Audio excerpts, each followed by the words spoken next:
The album doesn't officially come out until tomorrow. And you're hearing it here first. Of course, he's the son of legendary Waylon Jennings, a friend of the show. His last big album was a hit. And, of course, he did that working with Stephen King, who did original recordings and voiceovers, lengthy ones, because he's a Shooter Jennings fan, for the album. And the reason I like Shooter Jennings is our politics are pretty close. We love liberty, and we don't buy into official constructs or stereotypes, but also because his music's so good. I mean, the last album was Pink Floyd meets the Rolling Stones meets Waylon Jennings meets The Doors meets I don't know what. I mean, just the whole album. Every time I listen to it in my car, listen to it on my iPod or on my iPhone, it's just so good. And we're going to play part of Summer of Rage coming up at the start of the next segment from his last album. But I know the crew, last time he came through Central Texas, went out and saw him and said it was an amazing show. I was too busy with family to go. ShooterJennings.com, BCRmedia.com, I guess is the record label. And he's the only son of country legend Waylon Jennings and Jesse Coulter. Shooter Jennings literally spent his childhood on a tour bus. And he's born Waylon Albright Jennings, or Shooter. And we've got a poster of his last album hanging up back in my office. So, Shooter, it is good to have you via Skype with us today. Congratulations on the new album, and thanks for rolling it out here on the broadcast, buddy. Man, thank you so much for having me. You know, I love talking to you. I love being on the air. And I tell you what, man, ever since our last talk when I was in there in studio, you wouldn't believe how many people come up to me at shows and even on the street and say that they saw or heard the show, man, and that they loved it, you know. And so I really appreciate it. How are you doing? I'm doing great, brother. Let's talk about your style of music and, of course, the legend George Jones that died this year. I just kept expecting that guy to live forever. One of the hardest working, hardest drinking guys in show business, but finally reformed himself. I know you were friends with him. Let's talk about George Jones. And you were already doing this album in a tribute to him, I'm told, before he died.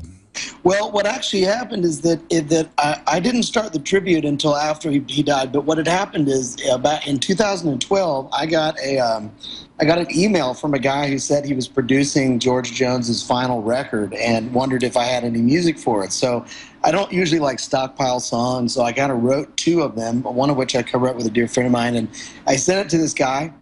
And it turns out that he was not telling the truth, but so I never heard anything back, and then George passed, and then I was digging through my emails, and I ran across the songs, and I was like, man, these things are actually pretty good, and, I think that people would dig to hear them, and so I recorded them, and it just kind of, then I started doing a couple of the covers, and it just kind of turned into like a whole, extended play record of just covers and the two originals. So, man, George was like, there's not very many people that I've met in this music business that don't get so sidetracked by their own worth and fame and stuff. And George was one of those guys that always was really humble and always really sweet to me. And, growing up as a kid, it went a long ways that he looked at me like a real person and not just like some, kid running around the house he didn't care about when I was little. So he was a very kind-hearted man, and when I did my first record, he came in and sang a little on it and stuff. And it was really, he was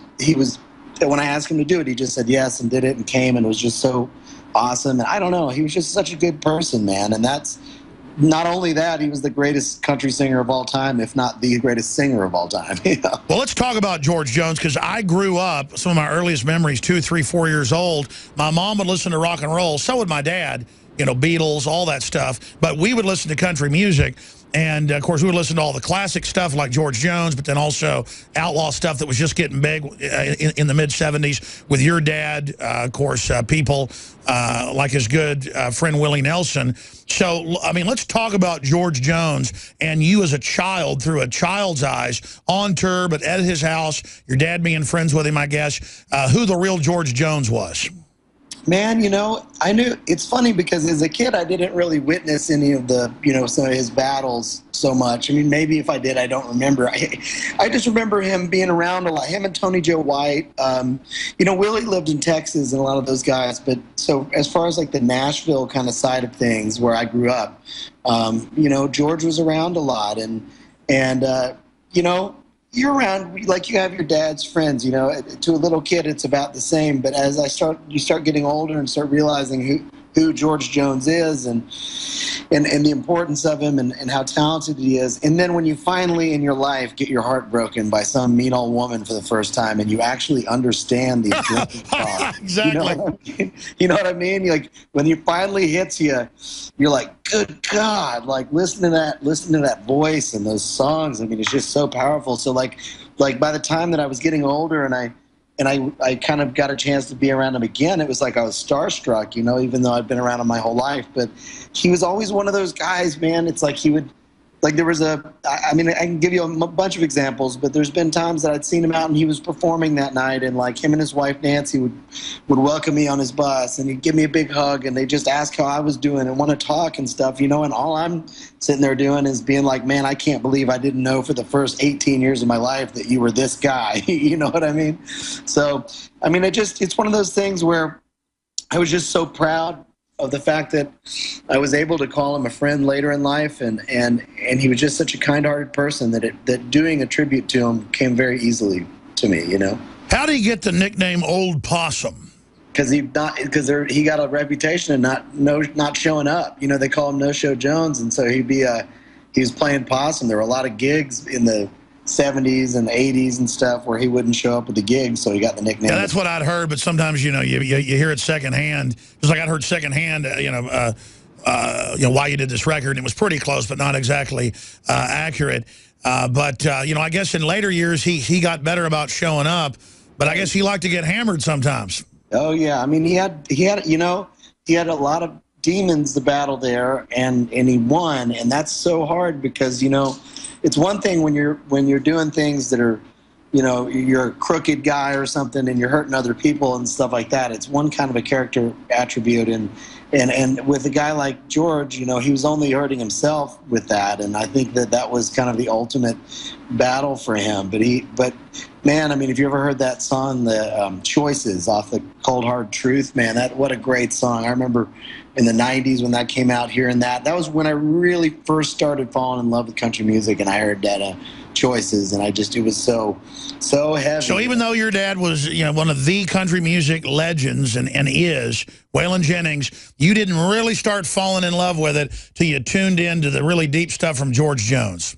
Yeah, George and Hank Jr. and a lot of those guys, and a lot of Willie's songwriting. I mean, I love my dad's music, but that was kind of a comfort thing. But I mean, it really wasn't until I started, you know, as a kid, I loved rock and roll so much because there's energy and there's all this thing, you know, there's this kind of like power and angst to it. But like like I said, when you kind of live enough that you start understanding what, you know, like Blue Eyes Crying in the Rain, when that's like something powerful, you know, or like He Stopped Loving Her Today, when you start realizing the emotion behind these songs. What's the name of the Johnny Cash song? We played it earlier where he says, you know, lay there in your bed and keep your mouth shut till I'm gone. You don't know till you grow up and that girlfriends or whatever, or wives or whatever, get mad and then lay in the bed all day yelling at you. You know, sometimes I read that happens. The whole point is that until you're a man and been through that, then you don't even get the music, just like you said earlier. It's very true, man. It's very true, you know, and I'm a prime example of that, having grown up around this music, you know, but there was a point in time for me, for sure, when I finally got it. And I mean, all the other rock and roll stuff I used to listen to seemed so dumb after that, because you saw these big men on stage singing these beautiful love songs that were like so heavy. You know, there was nothing more manly than that. I agree with you. Tell us about the hat you're wearing. Radio viewers can't, radio listeners can't see it like TV viewers. I guess this show could be called Radio Viewers. We ought to grab some names along those lines right now since I said it. But it says Repent, Shooter Jennings. Yeah, it does. It's actually, there's a band called Those Poor Bastards out of up north that I love very much. They play kind of interesting kind of country music, and my buddy Blake Judd gave me this hat, but I love it all the time. You know, like I listen to your show when we're all the time, and especially when I'm on the road. And lately, like, I mean, right now we're in such a hotbed of like, you know, where there's like taboo stuff, like with what's going over there in Israel and Gaza and all this stuff. It's like there's so much taboo out there, and I love that you don't turn your back on it. And when I just opened my computer, I looked and I saw I'm wearing the Repent hat, and I've got the don't tread on me up there. And I said, oh crap, you know, they're going to think that I'm that I've gone crazy. But the reality is, man, I love that you stand up for family values. You know, I'm a real rough around the edges kind of guy, but at the same time, like, I'm very much libertarian. I'm very much right down the middle, and I hate the way that the media has done this. I mean, there really isn't anybody out there but you that are really speaking the truth, besides, you know, somebody every once in a while that George Norrie will bring on. I mean, I honestly have to get my news from you or go to InfoWars, because it is like that. People need to repent. It's not even a religious thing necessarily. People need to realize that we're in a time that they're trying to take away all of the morality in the world, and it's right now is the time to hang on to your kids and your family and you know, and fight against it. Well, that's really touching that you say that, my friend. But look, we're all in this together. And just because none of us are perfect, that's what makes us human. That's what makes us special in different ways. We've got to have a bad side, be able to recognize what's good in life. It's the people out there that seem like they're not even alive, who just buy into the plastic fake culture. Those are the folks that I'm really, really worried about. But my dad says it all the time, and more as I grow up, all of us need to reset and admit what we've done that's bad, look at what we've done that's good, and try to go forward. Because when we check out of here, like Gerald Celente always says, I want to be able to look back and be proud of what I've done and left a better world. And it's not that I'm some goody two-shoe. It's that that's what you're meant to do. That's what feels good. And it's good to honor other great minds and people. It's good to teach others. It's good to teach others by admitting our mistakes. That's really the human condition. Trying to pretend that we're perfect, I think that's really the big problem. I agree, man. And, you know, I love that you've got your dad involved a lot now in what you're doing, and he's kind of full-time with you quite a bit, right? And I know that the other day I was listening to one of your shows. It was a great one. It was about, the guy who wrote the book, who's got all the mineral stuff. Oh, man, I can't remember. Yeah, that's Dr. Wallach with his book that I haven't plugged again since then, Epigenetics, The Death of the Genetic Theory of Disease Transmission. What a great show. I mean, and that's a prime example of what you're talking about. Like, people, it's the ambivalent people, the people that accept television and accept, like, the fact that, you know, the media is controlled by such a small portion. I mean, incredibly, 3 companies are controlling, you know, everything. I mean, 80% of it. And it's like, you look at this and you look at, and people say things like I just found out about some groups in which it's like musical Bilderberg groups where they get together with radio and these high-end rich people and they decide like what's going to happen, you know, and I'm realizing how much more of that is happening in music, and I'm realizing how my dog's barking. That's fine, but exactly, and then we all have to support independent media and independent music that most of the time is better than what's being shoveled at us, and then revolt with our dollars and take the culture over that way. We should talk more about that. That's why everybody out there, you know, should go to your website and should download and buy the vinyl. I'm going to get a vinyl. I love listening to vinyl at my house. People need to go to shooterjennings.com. It comes out tomorrow. Pre-order it now to drive it up the charts, because I know you could have gone with the big establishment folks, but you've been being independent as well, Shooter.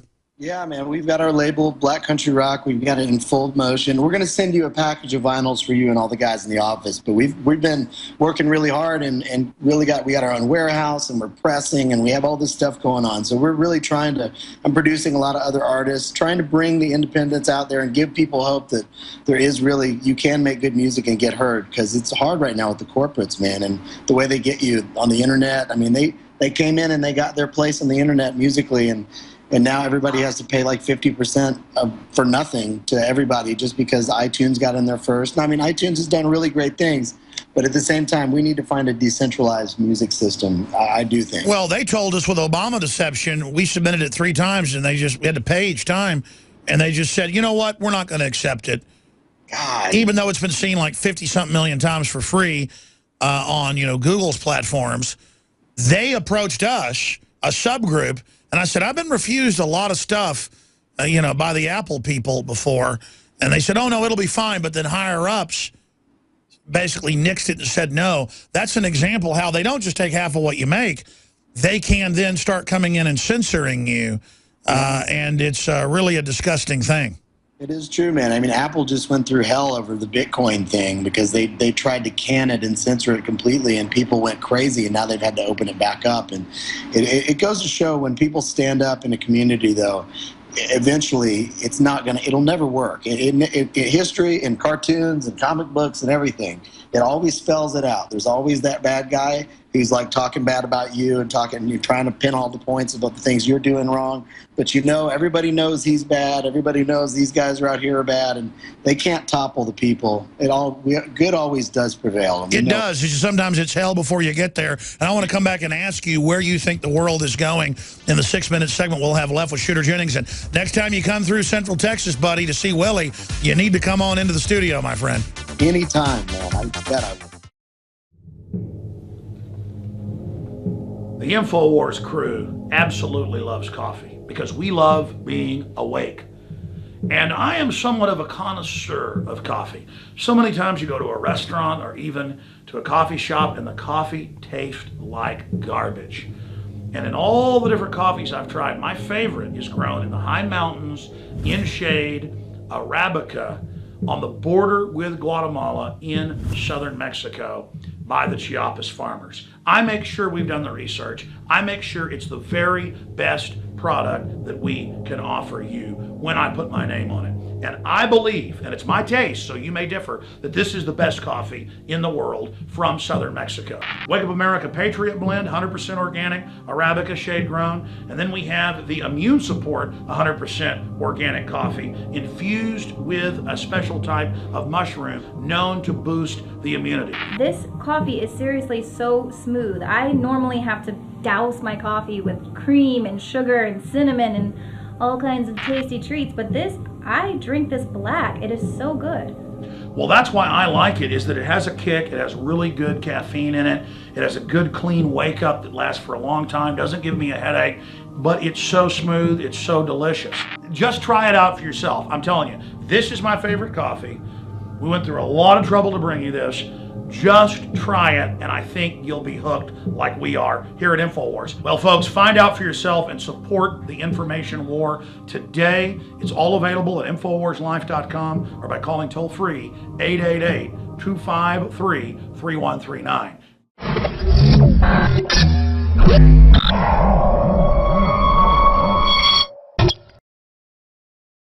Shooter Jennings, where do you see this world going? What gets you most upset, and what do you think the next shoe to drop is? Man, there's a lot that I get upset about. I mean, this whole net neutrality thing that they're trying to wipe out, they're trying to figure out, it's already messed up that our service providers can like slow down certain websites and certain other things so kind of gearing people that way. But the internet was decentralized, and now they're trying to reverse that. And that really, to me, is not only have they broken the back of the media industry. Well, the internet broke the back of the media industry, so the media industry is trying to take over the internet and get their money there. So that gets me fired up. Like I said, I'm into the Bitcoin thing. I believe in that. I think could be a system to really end the banking fiasco that we have going on. But again, it's like the internet. It's going to take a while to put in there to get into place. But I do believe in it, and I think that we're on a path of really bright developers when it comes to the internet and things like that are going to really challenge these corporations, because the corporations are always the last ones. They're always too slow to the buck. I mean, that's why a company like Apple got in there with the music business and got in very early when all the record labels were saying, oh, these MP3s will never happen. It's too complicated. And, Apple said, well, ha-ha, we were here first. And then there's no one been able to challenge that, and they went in, got Napster shut down, and then they cloned it. Yeah, they exactly. They cloned it, made money off of it, and there's companies out there to get your music on iTunes. You have to get pillaged by another company that's going to take another percentage or charge you a lot of money to get your music even to get on iTunes, to have them take their 30%. So it's like you end up in this.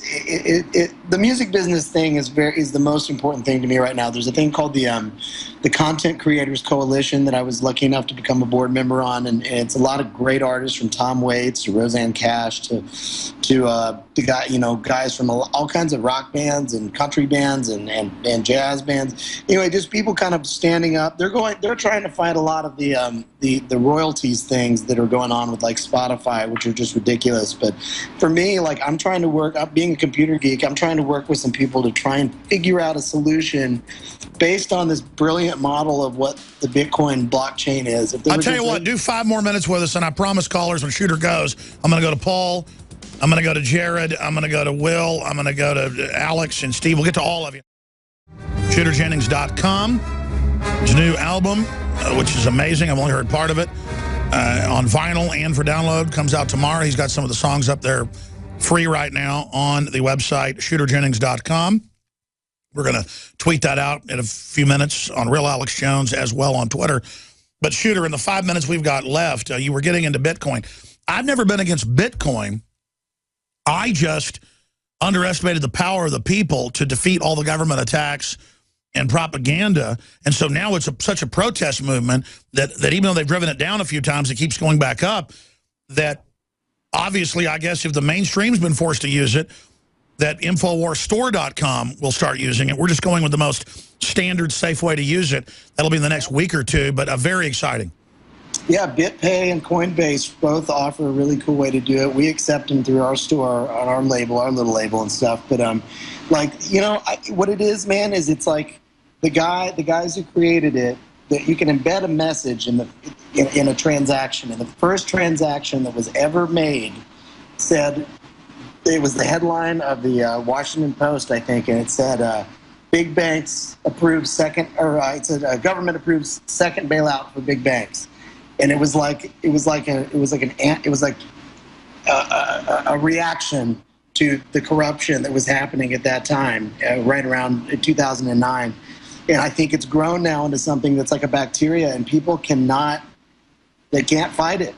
Because it's community driven, it is open source, it is completely transparent, and there's really no way for the government. They can go in and try and buy as much of it as they want, but all they're going to do is just drive the activity up and drive the transactions up, and it's like it's the first time something decentralized. You don't need a third party. You don't need like a PayPal. I can send you money and it's verified via the mining network. It's pretty fascinating. It's just people got to wrap their heads around it, and after they do, I think they'll get it.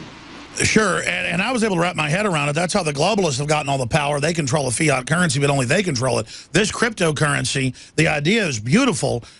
I was just worried about the provenance, but as you said, the first message was clearly a protest against the big mega banks in money transfers, not just bailouts, but direct taxes to them, just like Obamacare is a direct tax to the insurance companies, and the Supreme Court even ruled that. They say invention is basically created by necessity, that necessity is the mother of invention. And we need to survive. We're being crushed by this system. We need to create alternatives and work together. And I think that's the message of this broadcast here. And I think your music and your record label is a big part of that. And the political messages of liberty that you've put into them is just another example of what will turn the tide. Man, I really appreciate it, Alex. I can't tell you how much it means that you have me on and support the music. And I got another one coming a lot like the Summer of Rage stuff that's going to be coming hopefully next year. So I can't wait for you to hear it, man. Well, buddy, I'm going to be listening to this record as soon as it comes out tomorrow. I'm going to download it. We got about a minute left. Other points you think are important to make? Man, I just think it's important that people do the research themselves with all of this, like with music. Dig, find bands. Right now, it's a hard time, a hard place. You can't trust what they're shoveling down your throat. And I think people are on the right. As long as they're listening to you right now, I don't have to tell them anything. You know what I mean? But we can all be reminded, and myself included, don't just go listen to stuff you were listening to when you were 15 years old. Go out and find the new stuff. And I just find incredible stuff out there, but you've got to dig. Yeah, you do. You do have to dig. But there are good sources out there, and shows like yours and some stuff that's on satellite. I do a radio show. A lot of different great artists do radio shows. So I think if people stay up with it, the tide is turning. It's just really... Oh, it is. New music, independent music is really supplanting the old rotting order, because establishment music just gets worse and worse. It's not like they've got Led Zeppelin or Metallica coming up. I mean, it is some really bad stuff. All right, ShooterJennings.com. Shooter, I love you because you're a straight shooter. We'll talk to you soon, buddy. I love you. Thank you so much, Alex. All right, you're awesome. Alex Jones here to break down some exciting developments in the area of research concerning supplemental iodine. It's nothing less than phenomenal. I began to get into iodine a few years ago because it was helping me and my family so much get healthy and detoxify. And I used some of the mainline iodine supplements and they upset my stomach and I had some issues with it. Until I discovered a product being developed by Dr. Group, who I was already interviewing as an expert on my radio show, and I began taking the product before he actually rolled it out. You now know it as Survival Shield True Nascent Iodine that your body can really absorb. Then, about a year ago, he said, listen, if you think this is powerful, I'm going to come out with rare earth, deep earth crystals that are incredibly powerful that no one else has as a source for their iodine from between 7,000 and 12,000 feet, literally drilled out of the ground. You put it on a hot plate and it turns into the pure gas. No one else has 99.99% pure iodine. And the results that I personally have had have been life-changing. I was over 270 pounds. And with the iodine, exercise, and better diet, I have lost now more than 50 pounds total, and I'm continuing to lose the weight. I have more energy, my libido, all this crap came out of my skin. I believe our research is conclusive. This is the best iodine out there. And I know this for a fact. Nobody else has got iodine based on these pure crystals, ladies and gentlemen. This is innovating. This is trailblazing. And the best part is it helps fund Infowars.com, the radio show, the TV show, the whole media operation promoting true libertarian ideas. For a limited time, experience the ancient power of Survival Shield X2. Take advantage of this unprecedented 30% off Super Detox special at InfoWarsLife.com.